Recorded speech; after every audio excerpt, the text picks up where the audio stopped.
We have an Ammco 4000 brake lathe.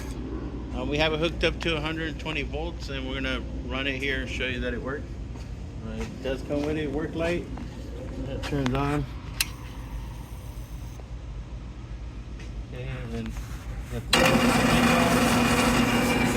moves manually forward and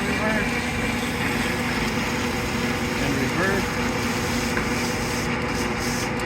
And then if you want automatic, it'll move forward. It's automatic, so like that, and it'll move forward. Okay.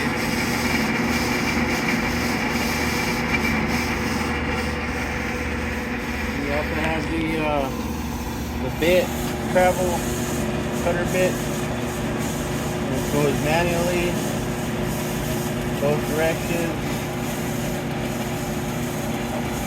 And it only goes one direction automatically, so it does go in 2 speeds. So this is slow, and then we go fast.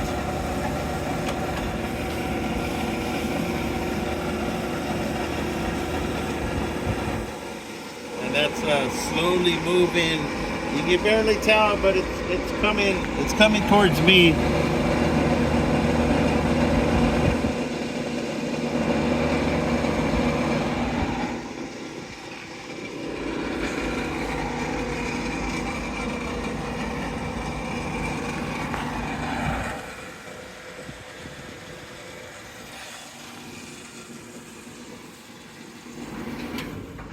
Okay, that is the Ammco 4000 brake lathe.